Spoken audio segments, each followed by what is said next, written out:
నిన్న మహానాడులో సాక్షాత్ సీఎం అయినటువంటి మన చంద్రబాబు నాయుడు గారు ప్రజల్లో అశాంతి పోయింది, ఎవరు ఏం చేస్తారో అని అలజడిపోయింది. కూటమి పాలనతో ప్రజలకు స్వేచ్ఛ వచ్చింది. నేడు ప్రతి ఒక్కరు కూడా భద్రతతో భరోసాతో బతికే పరిస్థితి వచ్చింది.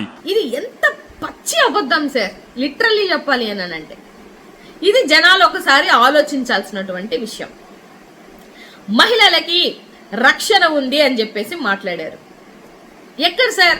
నిన్నగాక మొన్న కూడా ఒక 3 సంవత్సరాల పసిబిడ్డని మర్డర్ చేసి మానభంగం చేసి చంపేస్తే కూడా ఆ బిడ్డను కాపాడిన పరిస్థితే లేదు.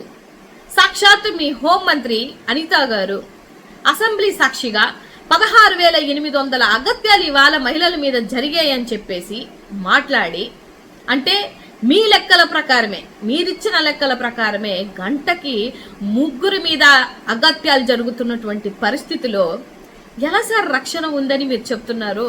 నాకేం అర్థం అవ్వట్లేదు. 4 మీరు స్వేచ్ఛ ఇచ్చాము అని మాట్లాడారు. నిజమే సార్, మీరెవరికి స్వేచ్ఛ ఇచ్చారు అని అంటే అవినీతి పరులకి, రౌడీలకి మాత్రమే మీరు స్వేచ్ఛ ఇచ్చారు. అందుకే విచ్చలవిడిగా ఇవాళ జరుగుతున్నటువంటి అగత్యాలు.